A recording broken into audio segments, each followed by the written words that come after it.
Today we will continue a new nation.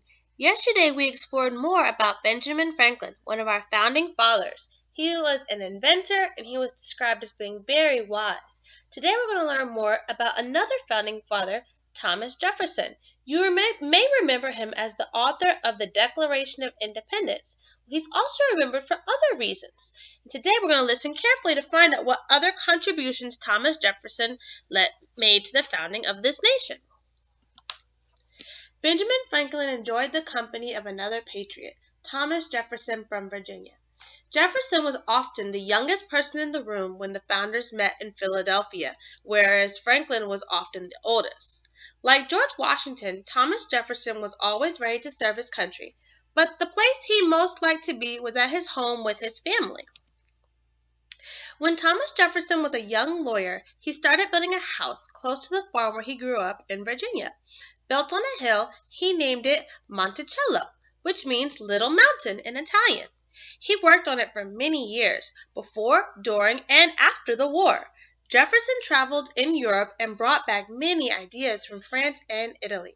Because of Monticello and some other buildings he designed, Jefferson is called the father of American architecture. In fact, Jefferson was one of the people who worked on the design of Washington, D.C., our nation's capital. You can find out more about that in the discussion section later. Like Benjamin Franklin, Thomas Jefferson liked to invent things. For his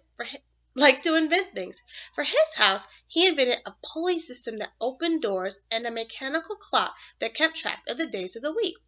He also invented a dumbwaiter, a shelf that could be pulled high with food dishes raised from the kitchen downstairs up to the dining room, then lowered back down with empty dishes when the meal was over. Thomas Jefferson was one of the most important writers in the colonies. Remember, he was the author of the Declaration of Independence. Because he wrote so many important papers and letters, he wanted to be able to make copies of them for himself. So Jefferson invented the first copy machine, way different from the one we have at school. As he wrote at his desk, a second pen was automatically writing the same thing right beside him. He also invented a lap desk that he could carry with him on horseback, holding all of his paperwork and office tools so that he could continue to work away from home. After the Constitutional Convention and the election of George Washington as the country's first president, Thomas Jefferson returned to Virginia to work on Monticello. When he was not at Monticello, often he was off representing his country, sharing his ideas both in America and in Europe. George Washington served as President of the United States for 8 years. When he retired to Mount Vernon, another one of the founding fathers named James Adams took his place, becoming America's second president. Thomas Jefferson became John Adams' vice president. 4 years later, Thomas Jefferson became our nation's third president. In the 8 years that he was president, he did many things to help the young nation grow. One of the things that Thomas Jefferson believed in most was public education. He realized how fortunate he had been having the chance to attend excellent schools all his life, but he knew that not everybody could afford to do so. Perhaps Jefferson's greatest project was planning for a public college in his state of Virginia.